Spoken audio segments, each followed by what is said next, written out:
Next on Unsolved Mysteries. A convicted felon is behind bars for a crime he swears that he did not commit. Is the guilty man his identical twin? In California, authorities search for the arsonist who set this house on fire and then videotaped the blaze.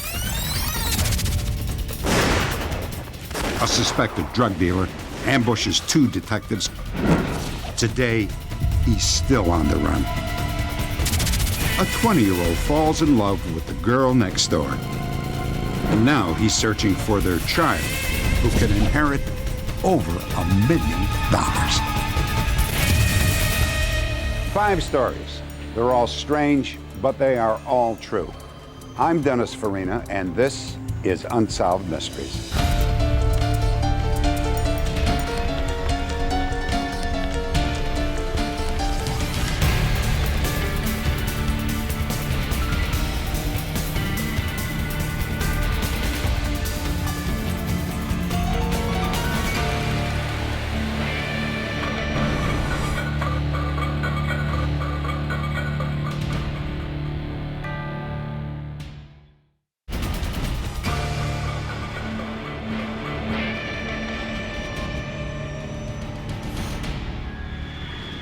Greensboro, North Carolina. It's midnight at a local motel.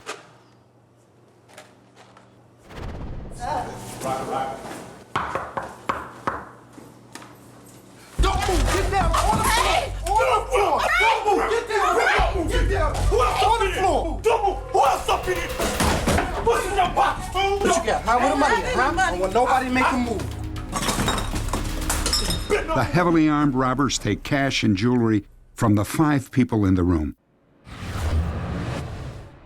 It's all over in a matter of minutes. Police arrest 22-year-old Frederick Young based on eyewitness testimony from one of the victims. He is convicted of the robbery and sentenced to 68 years in prison. We've all heard the story before. A convicted felon says that he's innocent. A case of mistaken identity. But in the case of Frederick Young, there is a crucial difference. He says that the real criminal is actually Cedric Young, his identical twin brother. We were very close, closer than anybody, you know. We dressed alike all the time, did mostly everything together. It was a bond, you know what I'm saying? Much greater than any bond, you know, like friends or anything, you know, or any other relative in the family. It's just close. Cedric, or Ced as he's called, was born 4 minutes before Fred. From the start, it was almost impossible to tell the twins apart. Cousins, aunts and uncles, sisters and brothers, nobody knows Ced from Fred. If you don't see him when to do something, you don't know who did what. If I can't do it, I know you can't do it because I'm the one that had him. The night after the robbery, luck was not on Fred's side. Everything that could go wrong did. How you doing, officer? What's the problem? Did you know your license plate light is out? No, I did not. I'm sorry. This your driver's license? Sure, no problem. Fred admits that he had a history of trouble with the law. Otherwise, he might have acted differently. You know what, officer? I think I left it home. I don't live that far away. What's your name? Cedric Young. Spell it.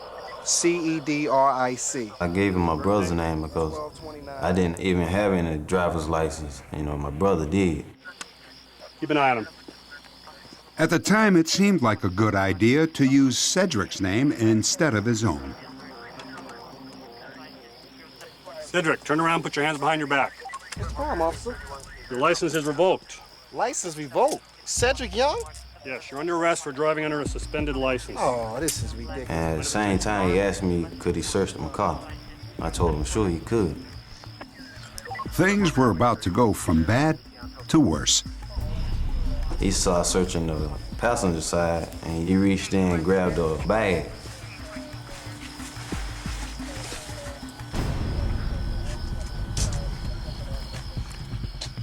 Officer, I swear to you, I never seen that gun before in my life. That same gun was later linked to the hotel robbery. At the police station, Fred came clean about pretending to be Cedric, but by then it was too late. He was charged with armed robbery, and so was his accomplice, Chris Ross, who was a friend of the twins. Now, what happened after they came into the room? Buster and Tina was in the bathroom. During the trial, one of the victims claimed that she recognized Fred during the holdup. Do you see that person here in this courtroom? Fred says that until that moment, it had never occurred to him that his twin, Cedric, might have committed the robberies with Ross. When she pointed directly at me, that's when I kind of figured in my head, you know, if she think it was me, it's definitely my brother. He says he then asked his attorney to subpoena Ross. Right there in the courtroom, I said, subpoena Chris Ross, but it didn't happen that way. He didn't do anything. Not long after the trial, Fred's attorney would have his license to practice law suspended for a number of violations, including neglecting his client's cases. He never called Fred. He never wrote Fred a letter. As a matter of fact, he never even accepted a call coming in from Fred. Since the trial, Ross has freely admitted that he did put the shotgun in the car without Fred's knowledge. It was my shotgun, and I put it up under the car seat. I didn't come forward with my information for the trial because nobody tried to contact me to give my side of the story about him being charged with something he did not do. Ross plea bargained and received a 20-year sentence. Fred, however, refused to plea bargain, insisting that he was innocent. Fred was found guilty of 6 counts of armed robbery and given a separate sentence for each conviction. Total time in prison, 68 years. They picked up the wrong one. Fred wasn't with me, it was Sid that was with me. The reason why they picked up Fred because he got caught with my gun. So they figured he was the one that used me. The way my client was sentenced, even if he were guilty of something, we think the sentence is out of whack. But it makes it even worse when he's not guilty to get that kind of sentence. I'm willing to take any polygraph test, anything, whatever it has to take to prove that I'm innocent. You know, I'm willing to go along with it. He never said, I'm innocent, it was my brother you want, not me. He waited until it went to trial. Trial didn't go as he hoped it would, I think. And this became a desperate effort on his part to throw the blame elsewhere. I had no idea, you know, that my twin brother committed these robberies until the lady pointed directly at me. That's when I come to the conclusion that I knew it was my brother. At some point in time, A year after the verdict, Fred got another chance. The Court of Appeals agreed to consider new evidence. Chris Ross took the stand. Did the two of you, in fact, commit these 6 armed robberies? Yeah. But his testimony failed to persuade the judge. Fred was denied a new trial. Finally, the most important witness came forward. Fred's twin brother, Cedric. On a national talk show with millions watching, the question was put to Ced. Are you the guilty party? No, I'm not. To be in his shoes, I would be saying the same thing, exact same thing. Why you won't lie, man? I'm your brother, man. Dang. Don't do me like that, man. Quit making me suffer for something you done, man. If I was a rich man, if I had money, I would spend all of my money to get my brother out of jail. I'll spend all my money.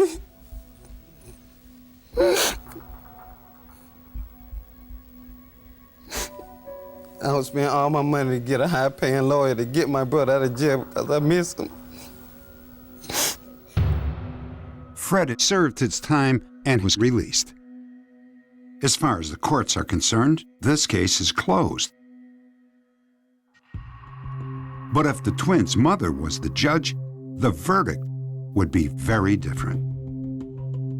I'm hoping that something will come out of this that I'm dealing with now, that Fred is released and he can go on with his life. And Sid is punished because he has done a great hurt to me and everybody. Was it Cedric or Frederick? If you have any information about this case, please log on to our website at unsolved.com. Next, a deranged arsonist videotapes his fire and adds disturbing commentary.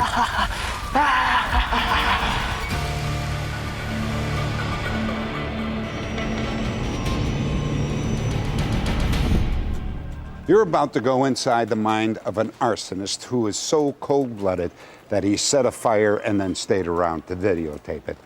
This case begins with the discovery of his jacket. Stockton, California. It was a scorching hot summer day. After overheating, a car pulled off the road. The owner was a man we'll call Joseph Villa. He and his son went looking for the nearest phone. On the way, they noticed a camouflage jacket on the ground. Inside a pocket, they found an unlabeled videotape. They decided to take the videotape home and to watch it. This is the actual video. The family turned it over to the police, who are convinced that the person holding the camera also set the fire. It was assumed the disturbing voice on the tape belonged to the arsonist. Look at the fire. It's beautiful. Look at it. Do you see what I could do, ladies and gentlemen? Do you see what I can do? I've never run across anything as eerie as this tape. Frightened me. As a matter of fact, I thought about it that night when I went to bed. Investigators studied the tape in order to pinpoint the location of the fire. Okay. Look at it, Omar. Look at it, Omar. Look at it, Omar. When we listened to the tape, it was hard to understand certain words that this person was saying. So we sat down and we actually went through this tape, hundreds of times, and came up with a script. Look at it, Omar. This is what I've been doing on your week's vacation. I said I'll do it. I said I'll do it. He says, I told you I'd do it, Omar. Is Omar the property owner? It's a revenge type burn. Is Omar the construction person that maybe hired this person and fired him and made that a revenge motive for the fire? Really don't know. We really don't know who Omar is. Okay, is this the jacket? Yes, that's it. Okay. Did you see anything else? A county arson investigator accompanied Joseph Villa's brother to the spot where the tape was found. Amazingly, the jacket was still there. In it, they found a wooden pestle, the kind sometimes used to grind herbs for satanic rituals. Nearby, they also found a glove that matched the jacket and a ceramic skull. The skull, like the pestle, suggested Satanism, as did the words of the arsonist. Hell, I call it home. My hell, the whole sky's black with smoke.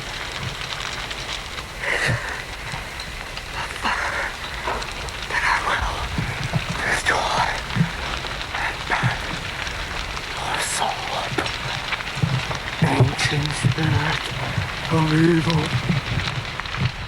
Those are basically the clues, all we have on the video. And that's why we need to find out where this went down. Where is this home? Look at it. The fire department's trying to put it out. What a laugh. As we viewed the tape, we realized that there was fire suppression equipment that had responded to the incident. And we thought if we can enhance the tape, bring those shots in a little bit closer to us, we may be able to get a door mark or a house number or maybe even a fire department insignia on the door. A frame-by-frame analysis did not reveal any new details. Investigators were still unable to match the tape with any reported fires in the state of California. The tape was found here, just a few yards from Interstate 205 near Stockton.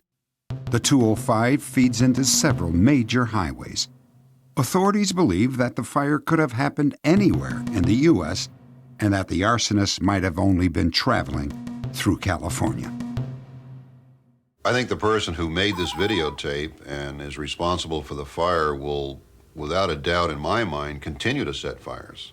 And the person needs to be apprehended and stopped before his fires become more destructive. And then there's a few of these type of serial arsonists that will move into another criminal area. You may recall the son of Sam back east who had killed 6 people with a .44 Magnum. He was responsible for about 2,000 fires in the city of New York. And then he stopped setting fires and started killing people. Look at the flames. Listen to the coyotes yell. Listen to them. Good night, ladies and gentlemen.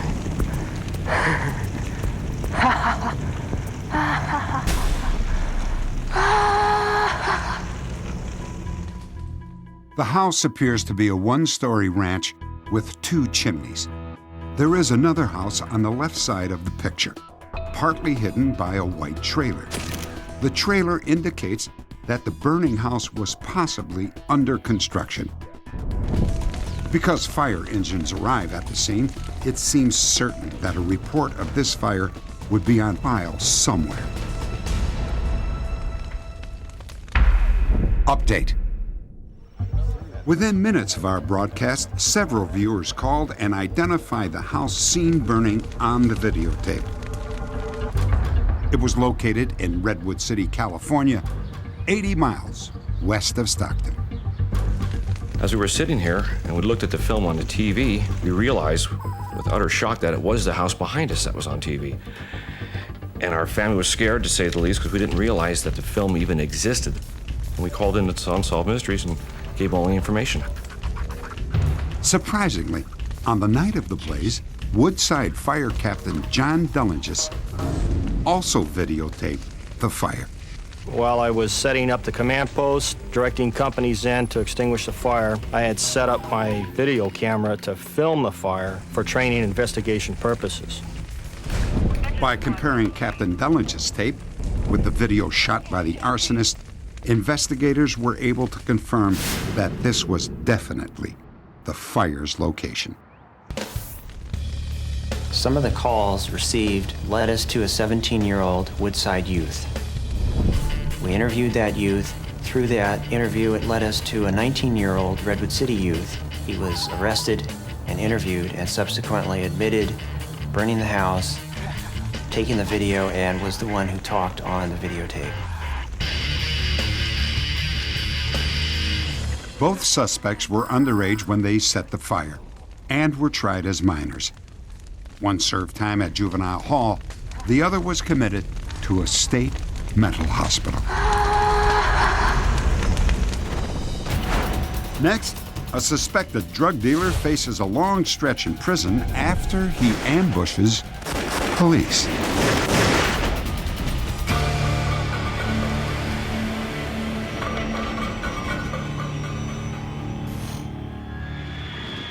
Oakland, California. All right, he's got something. He's giving it to the guy. Okay, the deal's going down. Acting on a tip, detectives stake out a liquor store parking lot. All right, Ramirez is backing out. Okay, Ramirez is out. A suspected drug dealer, Roberto Ramirez, has set up a sale.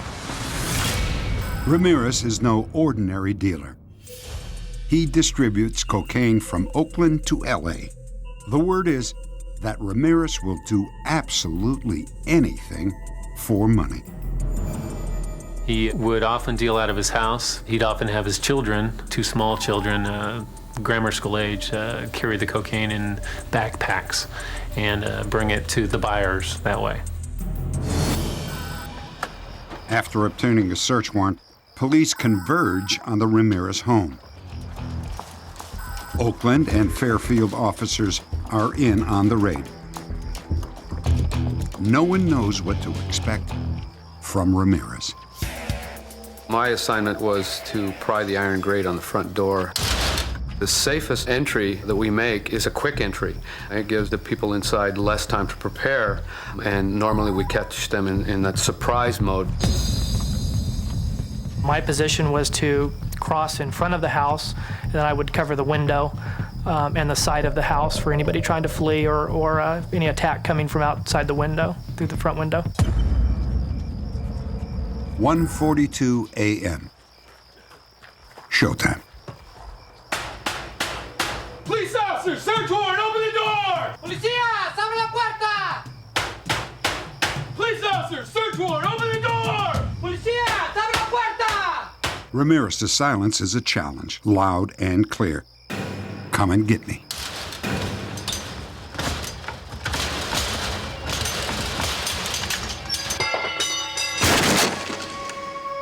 Suddenly, he appears at a side window.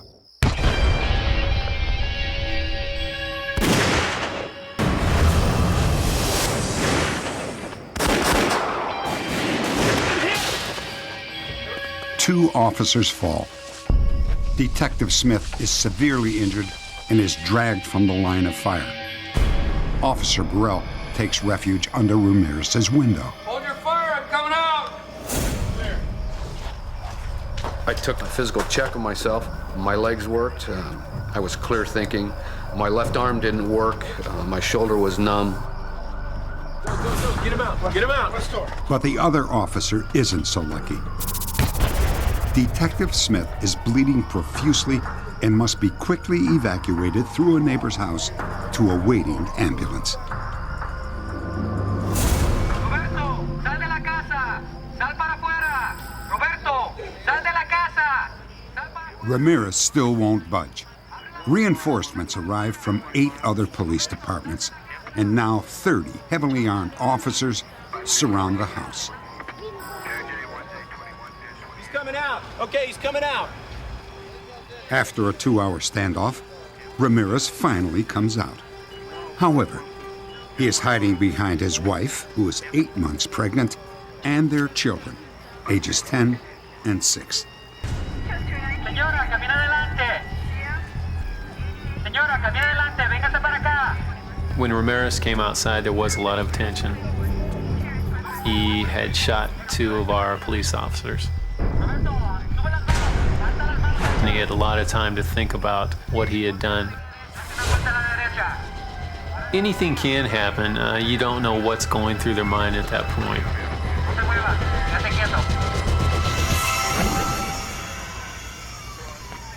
Ramirez was arrested on 2 counts of attempted murder and a laundry list of drug and assault charges.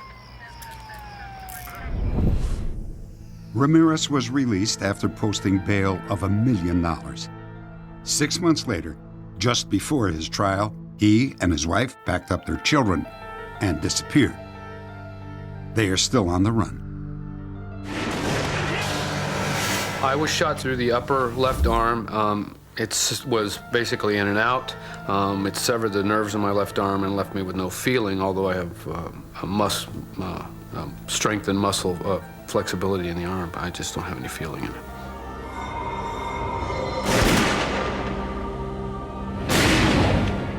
I remember muzzle flashes, and then my next memory, I felt like I had been hit with a baseball bat in the stomach. I can't pronounce most of the things that had damaged, but it was most of the internal organs in my abdomen. I'm always going to have the scars and the pain and all from it, but it would give me some satisfaction if he was caught and was in jail serving his time and paying for what he's done.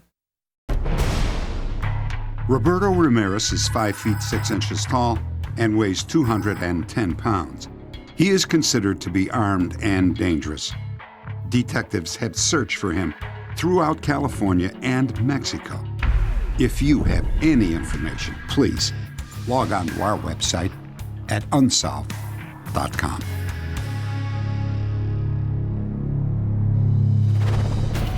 Next, the Queen Mary. Once a luxury ocean liner, it is now said to be haunted.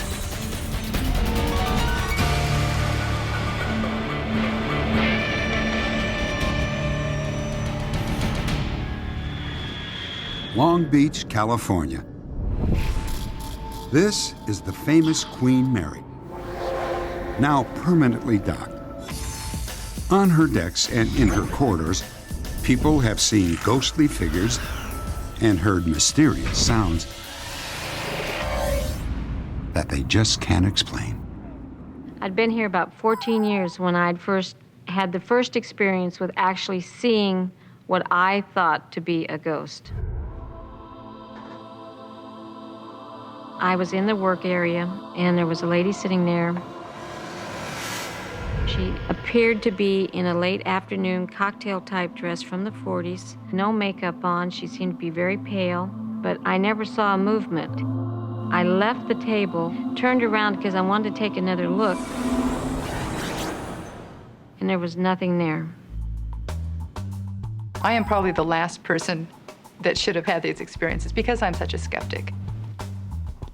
One day I was standing on the stairs of the pool, and I saw a woman, probably in her 60s or 70s, in black and white. So I went down the stairs and around the pillar expecting to find her standing there. And she wasn't anywhere to be found. It was only a matter of seconds. She couldn't have gone anywhere. It is said that one way or another, all places are haunted, and that they hold on to memories of past events. Perhaps that explains the ghostly apparitions and unexplained sounds that haunt the Queen Mary. The Queen Mary took her maiden voyage in 1936. During the 5-day trip across the Atlantic, she was a floating party, a symbol of luxury travel in a gilded age. One of the first people to work on board was a marine engineer, John Smith. Part of my duties was to check and learn this ship thoroughly, and so I explored it in the evenings when my regular day's work was done. Several times over a 2-month period, John heard something unusual in the ship's bow where there should have been only silence. The sounds of metal tearing, water rushing, and then men screaming. It sounded like there had been a rupture of the ship's hull. It was frightful. I went up to the extreme bow section of the ship. The sound was here, but there was no water. I had nothing to cause it. I don't believe in supernatural things, but in all my experiences as a marine engineer, I've never seen anything like this. Years later, John read about a tragedy dating from World War II. After being converted into a troop ship, the Queen Mary accidentally collided with a British cruiser called the Curaçao. Over 300 men were killed. The Queen Mary's bow sliced the Curaçao in half. After I read that article, I was so shook up and so overwhelmed. The very area I heard that mysterious water rushing was this exact same area that was damaged when the ship hit the Curaçao. I said, this is what it would have sounded and felt like if I had been in that compartment at the time. But I knew it couldn't be. That was 30 years earlier. It couldn't be anything. Dozens of other sightings have been reported. Late one night in the pool area, a maintenance supervisor, Kathy Love, and her co-worker heard mysterious sounds. After that, we came into the pool and I heard giggling a sound of a little girl or a child playing in the area. And at that point, I noticed there was splashing. The splashing stopped, the giggling continued, and we observed the footprints of a small child walking across into the locker room. I know that I saw what I saw. I'm not sure exactly why I saw it, but I know it was there. Several other encounters have occurred in Shaft Alley, deep within the ship near the engine room. Here, during a routine fire drill, a man named John Petter was crushed to death by a watertight door. Some believe Petter still haunts the area. I was working in the capacity of a lead guide, which meant my job was to close down the tour route and make sure that there weren't any stragglers behind. And I don't know why I turned around. Standing right behind me on the step was a man. He had blue overalls, they were dirty. When I stepped aside to let him go by, he wasn't there. He was gone. I don't necessarily believe any other ghost stories that other people have come up with. I only know what I saw, and I only believe what I saw with my own eyes. There's nothing like actually seeing a ghost to turn a skeptic into a believer. And judging from the reoccurring stories, if you do want to become a believer, just jump aboard the Queen Mary. Next, a man searches for his child who he met only once and who is the heir to his estate worth over $1 million.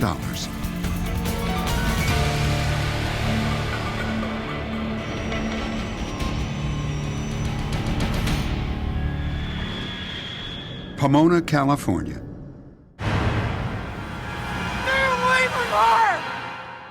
For most parents, holding their baby for the first time fills them with joy. It's our baby, Mac. But for this young father, it was a moment of sheer panic that drove him away from the girl he loved and his newborn child. Max, don't go. Don't. Operation, the hydraulics, the water system, the fire system is all in. The young man was W.B. Mac McDonald, now a wealthy businessman with a sizable estate, but no one to give it to. Mac McDonald knows that he made a terrible mistake when he ran away from his newborn baby. For decades, he has tried to find his child. McDonald's story begins when he was 20, and he fell in love with a girl next door. Her name was Mary Helen Carr, and she was just 16. The first time that I noticed my neighbor, she was in a swing on her front porch. There was definite attraction both ways.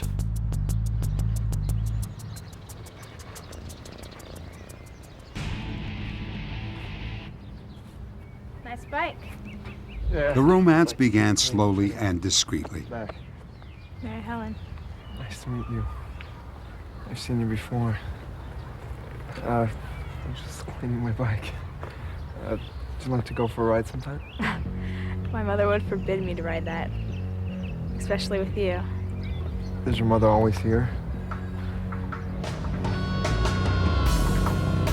Mary Helen's mother didn't trust Mac, but the two young lovers saw each other every chance they could, until Mary Helen's mother caught them together. Her mother blew her stack. You're lying to me It was very hostile. If she had been a man, I think it would have been a physical conflict on the spot.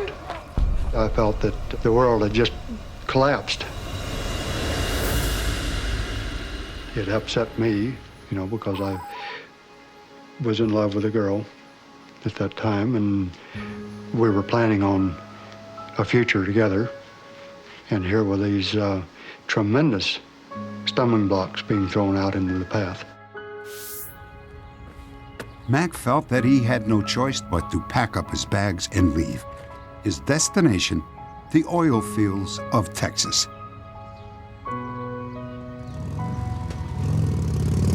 We both agreed that this was the best thing to do, but it didn't make it any easier. 3 weeks later, Mac found himself in Houston.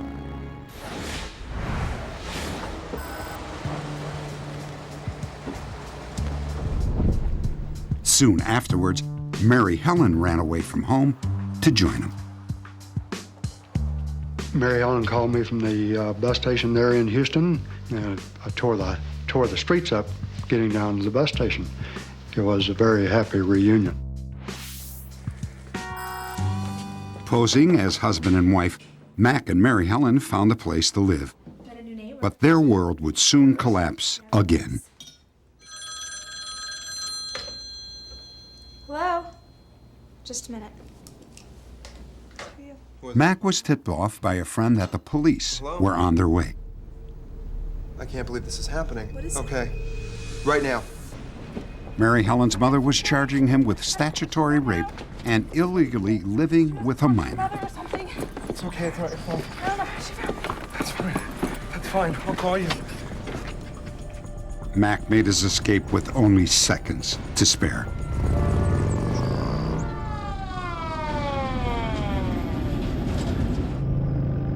I left Texas, and it was in the afternoon, and I didn't stop till I was out of the state of Texas. I was devastated. They jerked her back to California, and I had no way of contacting her again.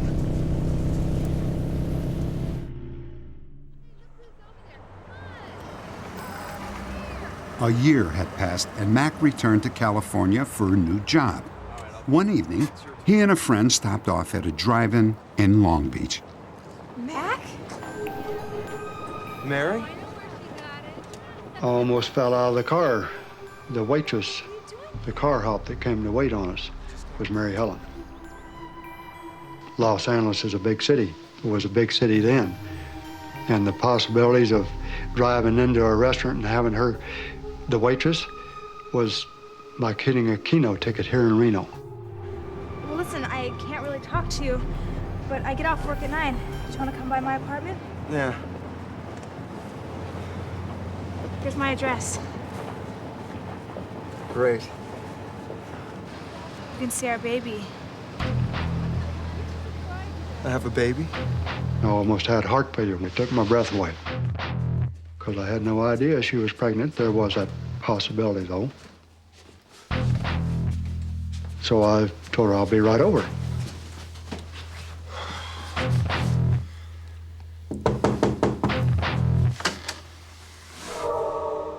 Her mother opened the door. Stay away from her! With this baby in her arms. I can press charges on you. Well, I thought, well, the police department is probably on premises. You know, this is just a matter of time till I'm going to be shackled and in jail over this. To see you. I was so distraught when her mother opened the door that I overlooked the fact that she was about half civilized the first time she'd ever spoke to me civilly. I was in such a traumatic state of fear. The benefit of being able to hold your baby for the first time, I missed that. Mac was terrified that Mary Helen's mother still had a warrant out for his arrest. In California, statutory rape was punishable by up to 30 years in prison. Mac stayed for less than 5 minutes. Don't go. He never even learned if the baby was a boy or a girl. I feel that I made the greatest mistake of my life by not staying there and writing it out. 40 years, that's what it's cost me. I feel that the youngster's entitled to my estate. I'm not entitled to be its father, probably, but I'd want that youngster to know that even with the mistakes, that I love them and I want them to have the best. Update.